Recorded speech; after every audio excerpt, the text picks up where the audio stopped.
افغانستان د نړۍ د سیمو څخه ده چې ډېرې زلزلې کېږي. څنګه وژونکي نه دي د افغانستان؟ زلزله خو ټوله یوه ده.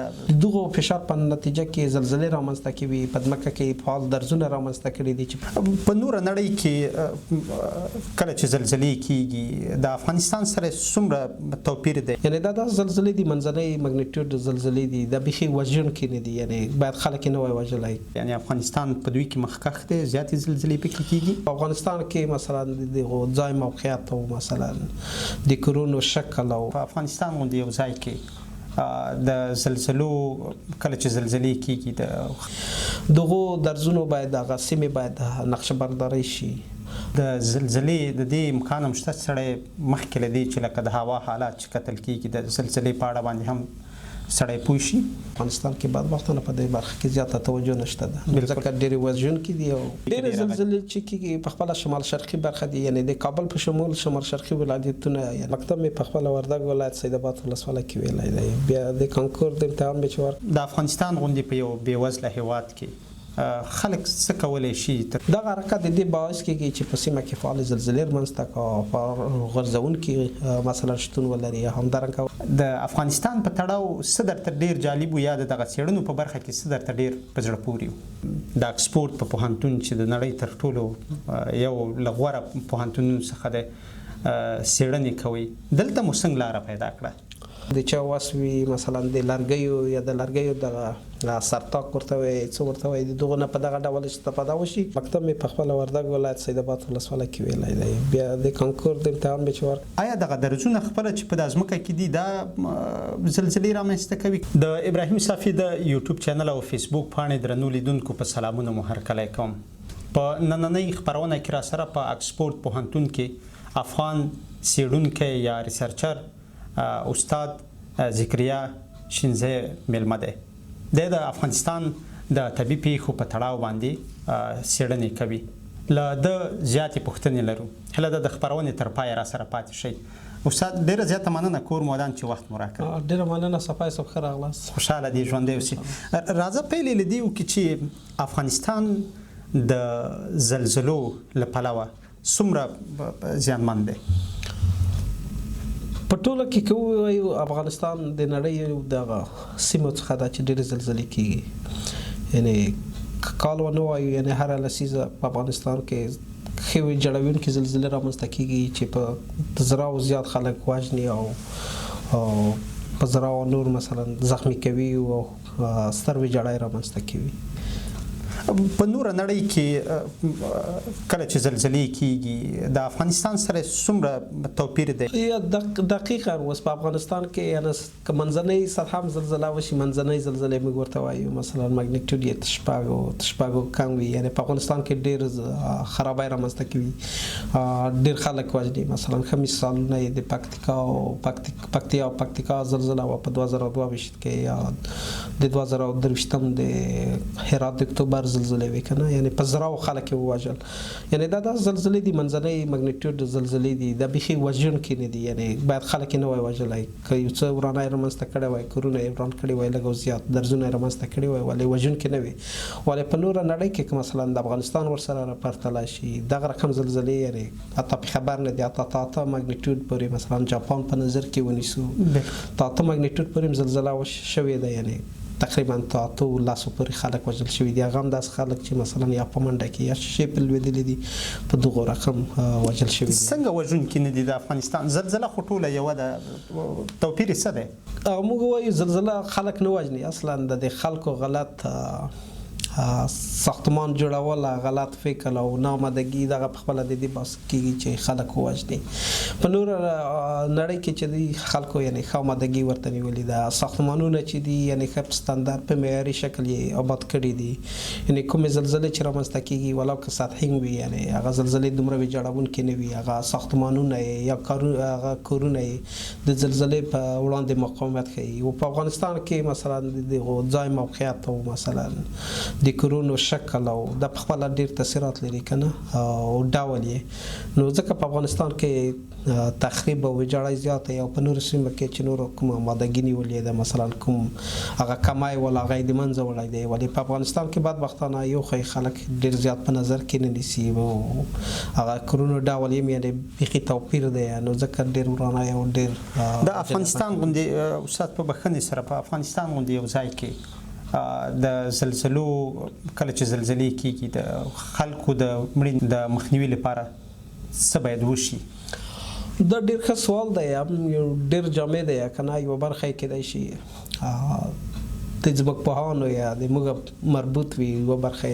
مثلا ساختماني ته ګرځي په ټوله کې افغانستان کې باید اسیمې مشخص شي چې په کوم ځای کې ډېر زلزلې رامنځته کېږي یا ډېر امکان یې دی یعنی د جیولوژي له نګاه سیمه باید مطالعه شي چې په کومه سیمه کې فعال درزونه شته دي یا شکستګۍ موږ ورته وایو کنه تکتونیکي درزونه چې دي په کومه سیمه کې موقعیت لري دغه درزونو باید هغه سیمه باید نقشه برداری شي کله چې مثلا هغه نقشه برداری شوي دغه لپاره باید نور ډېر څېړنې وشي مثلا د هرې تکتونیکي ماتې چې موږ ورته وایو دغه باید حرکت پیدا شي د حرکت لپاره مثلا صحوي کارو ته ډېر اړتیا ده کنه دغه عمر باید پیدا شي او پخوانۍ زلزلې باید دغه شي مطالعه شي نو په افغانستان کې مثلا تاریخي یادښتونه نشته پخوانۍ زلزلو لپاره په جیولوژي کې یا په خپل د مشخص د زلزلې په برخه کې موږ مثلا ګدالونه کنو هغه پخوانۍ طبقه پیدا کوو د عمر پیدا کوو چې مثلا په کوم وخت کې زلزله شوې ده په کوم وخت کې بیا امکانات د زلزلې ده یعنی دغه برخه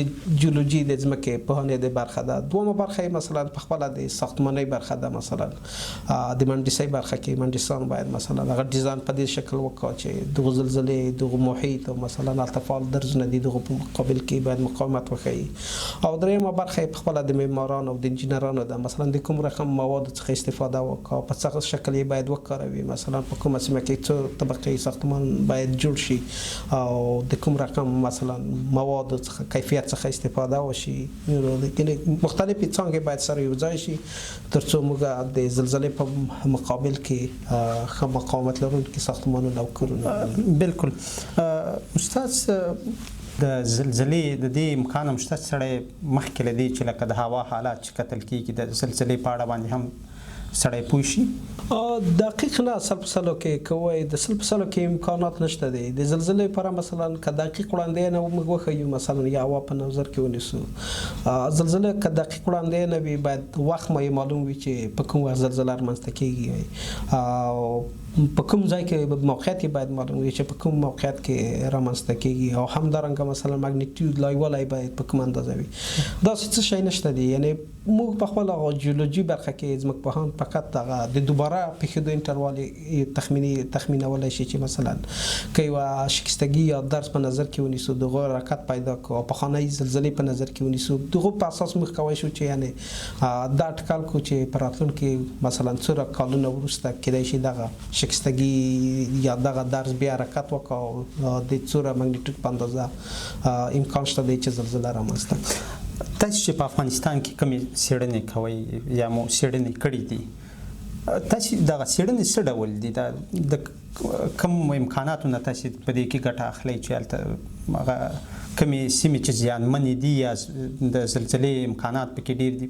په څه ډول تاسو معلوموئ لومړی برخه زیاتره د سټلایټ عکسونو استفاده کوي د بعضو ډېر ښه ریزولوشن دی هغه کیفیت یې ډېر لوړ دی دغو سټلایټ عکسو په مرسته موږ کولی شو چې هغه درزونه پیدا کړو یا په اصطلاح شکستګۍ پیدا کړو چې په کومو سیمو کې موقعیت لري او په کومه اندازه مثلا فعاله دي خپله دغه درز څه شی دی دغه درزونه خو دا په وطن کې زموږ او ستاسو زیات شمېر افغانانو دا لیدلي دي او ما هم تر سترګو شوي دي آیا دغه درزونه خپله چې په دا ځمکه کې دي دا زلزلې رامنځته کوي که څنګه په خپله درزونه په هغو سیمو کې چې دي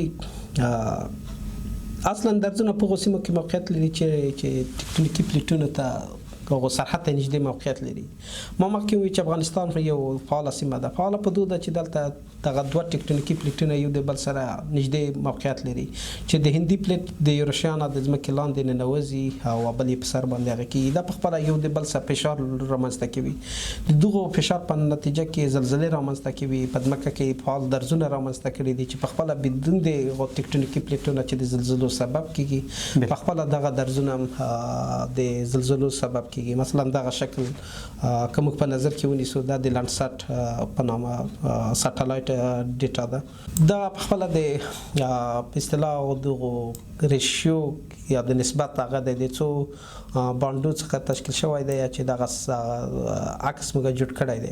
یعنې په دغه عکس کې موږ په ډېر په واضح ډول وینو چې د درس فعال دی یا مختلف ډول رسوبات یې حتی بیخي تازه یعنې د څو کلونو رسوبات یې بې ځایه کړي دي. دلته په سترګو هم لیدل کېږي په دغه برخه کې.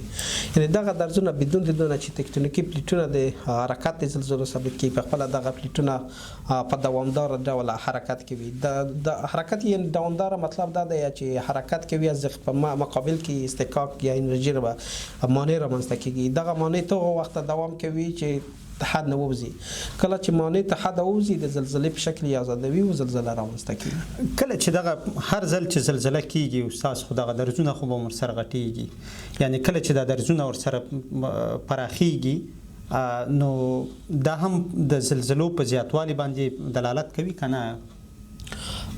پراخواله نه دی یعنې د بل بالکل یو بل نه چې دا سره جدا کېږي که په دوی حساب یې موږ وایو موږ درې رقمه په اصطلاح په اصطلاح تکتونیکي پلیټونه لرو همدارنګه درزونه لرو. بعضې د یو د بل نه لرې کېږي او بعضې د څنګ په څنګ حرکت کوي بعضې یو د بل د پاسه مثلا حرکت کوي. یعنې د وخت په تېرېدو شه دقیقا مثلا طبعا یعنې که څنګ په څنګ یې په نظر کې ونیسي یا یو د بل نه لرې دونکې یا یو د بل د پاسه چې حرکت کوي دقیقا یو د بل هغه د وخت په تېرېدو سره زیاتېږي. مثلا دغه پخپله مخکې مې چې ما درته ویلې د هغه د چمن درز چې دی یعنې حتی 80 کیلومتره پورې یعنې بېځایوالی رامنځته کړی دی. تاریخ په اوږدو کې یعنې دا د څو میلیون کلو په اوږدو کې دغه بېځایوالی رامنځته کړی دی. یعنې د تیرو زلزله که یوه زلزله موږ په نظر کې ونیسو مثلا کېدای شي په یوه زلزله 3 متره بېځایوالی رامنځته کړه. دا 3 متره زلزله هغه بېځایوالی که په نظر کې ونیسو یعنې د څومره کلو څومره زلزلې رامنځته شوي دي چې دغه مثلا 40 یا 80 کیلومتره پورې بېځایوالی رامنځته شوی دی. افغانستان او نور ګاونډي هیوادونه چې زموږ سره دي د دوی ترمنځ د زلزلو په هغه کې څومره توپیر دی؟ یعنې افغانستان په دوی کې مخکښ دی زیاتې زلزلې پکې کېږي؟ نه د افغانستان نه نورې سیمې دي چې د افغانستان نه ډېرې زلزلې پکې کېږي. مثلا جاپان دی یا اندونیزیا ده که نه دغه سیمه بیخي د رینګ فایر په نامه یادېږي یا د اورنۍ حلقې په نامه یادېږي. دغلته ولکانیکي آتش فشانونه یا اورغورځونکي ډېر فعال دي. یعنې د افغانستان نه په هغو سیمو کې ډېرې زلزلې کېږي خو توپیر یې په دې کې دی چې هغو خلکو یو څه آمادګي نیولې ده په دې برخه کې څېړنې کوه خپل متخصصین لري ولې په افغانستان کې بعد وختونه په دې برخه کې زیاته توجه نشته ده ځکه ډېرې وژونکي دي. او په افغانستان تاسو خو د افغانستان د طبعي پېښو په تړاو دلته په اکسفورډ پوهنتون کې څېړنې کوئ. افغانستان ته چې کله تاسو سفرونه کړي دي د کومو ولایتونه هغه ډېر د دې زلزلو سره په هغه کې دي یعنې چې هلته به ډېرې زلزلې کېږي یا خلک په خطر کې دي؟ افغانستان په ټوله کې یعنې فعال دی. مخکې مو وویلې چې ټوله کې هغه کېږي. کوم ولایتونه په دې کې ډېرې زلزلې چې کېږي په خپله شمال شرقي برخه دي یعنې د کابل په شمول شمال شرقي ولایتونه یعنې دلته فعالیت یې هم زیاتې دي او درزونه نسبت نورو سیمو ته ډېر فعال دي. مثلا کابل دی د کندهار یوه برخه که واخلئ که نه دغه شرقي برخه خوست و پکتیکا او کابل ننګرهار کونړ او نورستان پنجشیر بدخشان او بغلان تخار او کندوز دغه سیمې یعنې ټولې فعالې دي. بالکل دغه نسبت نورې سیمې ته په دغه کې زلزلې بیا ډېرې زیاتې کېږي. په څو برخو باندې دغه زلزلې تاسو ویشلې دي؟ زلزله که په ډولو یې ووي یو خو مصنوعي زلزلې دي چې د انسانانو د حرکاتو په نتیجه کې رامنځته کېږي. مثلا په کوم ځای کې کان دی هغه ایستل کېږي، هلته خالیګاه رامنځته کېږي، یا د ځمکې اوبه دي ایستل کېږي، یا انفجارات په دې نتیجه کې رامنځته کېږي. بل یې طبعي دي. طبعي په خپله زیاتره د ټکټونیکي پلیټو ولکانیزم یا د بعضې طبقاتو سقوط د دوی نه رامنځته کېږي. په دغه برخه لږ ورته هغه کوي چې دغه لیدونکي سم پرې پوه شي چې تاسې وایي چې خپله طبعي دي او طبعي په خپله زیاتره په بعضو سیمو کې چې مثلا فعال غورځونکي شتون ولري او فعال غورځونکي معمولا په هغو سیمو کې دي چې په هغو کې ټکټونیکي پلیټونه یو د بل نه زیات لرې کېږي که نه. دغه پلیټونه څه شی دي؟ پلیټونه په خپله ټکټونیکي پلیټونه د ځمکې قشر چې دی په څو ټوټو ویشل شوی دی. یعنې په ټوله کې یو ستر ټکټونیکي پلیټونه دي او اووه کوچني ټکټونیکي پلیټونه دي مثلا په دغو شکل کې لیدل کېږي که نه. یعنې دا ټول د ځمکې قشر په دغو اووه سترو په کوچنی ټکټونیکي پلیټو ویشل شوی دی. په دوی کې ځینې ټکټونیکي پلیټونه چې دي یو د بل نه لرې کېږي، بعضې دي یو د بل په مقابل کې حرکت لري، بعضې یو د بل په څنګ کې حرکت کوي. دغه حرکت د دې باعث کېږي چې په سیمه کې فعالې زلزلې رامنځته کړه، غورځونکي مثلا شتون ولري. همدارنګه په بعضې سیمو کې فعالې ماتې رامنځته کړه او په بعضې سیمو کې دغه د دې سبب کېږي چې د غرونه په کال کې تر 2 ملي مترو پورې لوړ شي. استاد تاسو خو د افغانستان او د ځینو هیوادونو د طبي پیښو په اړه باندې په برخه کې مو څېړنې کړې دي. د افغانستان په تړاو څه درته ډېر جالب و یا د دغه څېړنو په برخه کې څه درته ډېر په زړه پورې و؟ په ټوله کې کوم جالبیت یې په دوی کې د افغانستان د نړۍ یو دغه سیمو یا هیوادو څخه دی چې ډېرې زلزلې کېږي او جالبیت یې په دوی کې دی چې بدبختانه په دوی برخه کې نه څېړنې شته دي، نه دولتونو په دې برخه کې مثلا کوم غټ ستر کارونه کړي دي چې ستر تلفات او یا ویجاړۍ رامنځته نه کړه. یعنې په ټوله کې که د افغانستان د جیولوژي یا د ټکټونیک د نظره وګورئ سیمه ډېره فعاله ده. یعنې جالبیت یې بیا د ټکټونیک د نظره دا دی چې بعضې ماتې یا شکستګۍ چې دي په سترګو لیدل کېږي. موږ یعنې بدون د هغو مسلکي کس نه یعنې هر څوک کولی شي د سټلایټ په هغو په اصطلاح حتی کیفیت یې مثلا دا که څوک ښه نه وي کولی شي چې وویني. ولې بدبختانه د مسلکي لحاظه په برخه کې نه داسې دقیقې څېړنې شته دي او نه داسې کار شته دی چې خلک دغو سترو زلزلو د ویجاړوۍ بچ کړه. استاد د افغانستان غوندې په یو بېوزله هیواد کې خلک څه کولی شي؟ په دې برخه کې یو خو د دولت دنده ده که نه، د دولتونو دنده ده. هغه مخکې مو یادونه وکړله که نه، په فعالې ماتې ځایونه باید نقشه برداري شي که نه، کوم چې زیات خطر لاندې دي هلته بنسټیز کارونه ونشي.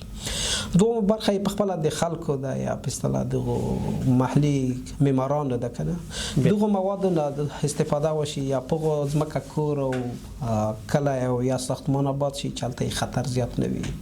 مثلا نورستان او د هرات ولایتونه که سر پر ترلک و د هرات ولایت یعنی هغه سیمې نسبتا غیر فعال دي. یعنی په اندازه زلزلې نه کېږي کوم چې په د افغانستان په شمال شرقي برخو کېږي. مثلا نورستان دی یا کونړونه دي په دغو ولایتونو کې، په کونړ ولایت کې په دغو کې چې زلزلې کېږي. ولې کومه زلزله مثلا په هرات کې وشوه هغه زلزله په مغه مګنیټیود په مغه ژوروالي په نورستان کې وشي زه مطمئن یم دومره ویجاړۍ به رامنځته نه کړه لکه په هرات کې چې رامنځته کړه. علت یې یو د کورونو ډول دی. یعنی په هغو ډول په هرات کې کوم کورونه چې جوړ شوي وو د خاورو نه جوړ شوي وو، ګنبدي ساختمان یې لرله. یعنې هغه کورونه دغه ځای هوا چې دغه اقلیم چې دی په ژمي کې ډېره یخه وي، په اوړي کې ډېره ګرمه وي. یعنې په ژمي کې یخه او په اوړي کې هغه کې د دغو دپاره ډېر ښه مناسب کورونه دي. ولې د زلزلې په مقابل کې مقاومت نه لري. دغو خاورې ډول یعنې ډېر په خپله ډېر تاثیر لري. په خاوره کې زیاتر ریګ ولا یعنې ریګ ډېر چسپ نه وي یو د بل سره. یعنې په اصطلاح دغو سیزمیکي امواج مقابل کې هغه مقاومت زر د لاسه ورکوي، زر لویږي که نه. او بل په خپل هغه حوزې دي، رسوبي حوزې دي، تهداب یې کلک نه دی. ولې په نورستان که موږ مثلا نورستان په نظر یا د کونړ ولایت په نظر کې ونیسو هلته زیاتره د تیږو د ډبرو د دغو څخه استفاده شوي، همدارنګه لرګي استفاده شوي دي. یعنې په هره پسخه کې دوی کې د هغه لرګي یو د بل سره تړلي دي یا په خپله یو د بل ځای په اصطلاح هغه داسې ورکړی دی چې ونه غورځېږي. نو که دغه پسخې یعنې هرات په نظر کې ونیسو یا نورستان یا د افغانستان هره برخه په نظر کې ونیسو، که دغه کورونه په دغه ډول جوړ شي، دغه خاورو نه استفاده وشي چې هغه ذرات یې ډېر واړه وي، یو د بل سسریخ وي، همدارنګه په منځ کې د وښو څخه استفاده وشي، او که د چا وس وي مثلا د لرګیو یا د لرګیو دغه سرتاک ورته وایي څه ورته وایي، د دغو نه په دغه ډول استفاده وشي چې یو د بل څه ونښلي. همدارنګه مثلا که د بعضې روغني یا د دغو موادو څخه مثلا موبلایل ورته وایي دغه رقم څخه استفاده وشي، مثلا په ننه په پسخه کې یا خاوره کې ښخېږي هغه زر وراسته نه شي. یعنې دغه شکل که خلک په خپله په محلي ډول استفاده وشي، زه مطمئن یم چې ویجاړی به په اندازه نه وي لکه په هرات او یا پکتیکا او پکتیکا کې چې راوځي. نو استاد په هغه باندې خو وغږېدلو، خو اوس وار د دې را رسېدلی دی چې ته د خپلو زده کړو په اړه راته ووایې. تاسو دلته په بریتانیا کې د اکسفورډ په پوهنتون چې د نړۍ تر ټولو یو له غوره پوهنتونونو څخه دی څېړنې کوئ، دلته مو څنګه لاره پیدا کړه؟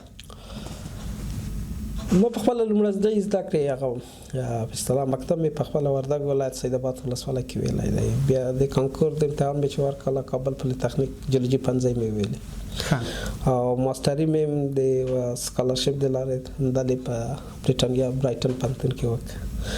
نو وروسته د لیسانس مال پولیتخنیک پوهنتون کې مې استادۍ وظیفه شروع کړله، او د ماسترۍ وروسته مې په جاپان کې بل سکالرشپ ترلاسه کړه، هلته مې دکتورا وکړله. نو ما کومې څېړنې په جاپان کې دکتورا په برخه کې دکتورا په دوران کې چې کړې وې، نو زیاتره همدا د تکتونیک او زلزلې مربوط وې. نو بیا مې همدلته د پوهنتون د لارې دلته اپلای وکړله، د فیلوشپ د لارې بعد دلته کوم راغلم.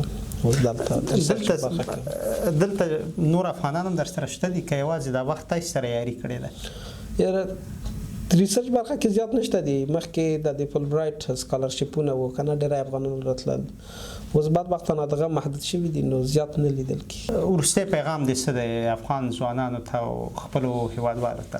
وروستی پیغام یې دا دی چې خصوصا د مثلا د افغانستان که بیرته زلزلو ته راشو، د زلزلو د نګاه نه ډېره فعاله سیمه ده. دولت او باید په دې برخه کې یعنې ډېره سرمایه ګذاري وکړه، په دغه برخه کې خلکو ته په خپله نوي ځوانانو ته مسؤلینو ته امکانات برابر کړه. د نورو پوهنتونو د نورو ادارو سره مثلا د جانبه دوه اړخیز پروګرامونه ونیسي تر څو په برخه کې زیاتې څېړنې وشي، او همدارنګه خلکو ته د امکانات مثلا برابر شي چې هغه خپل کورونه خپل ورځنی ژوند داسې برابر کړي چې زلزلو په مقابل کې مقاوم وي.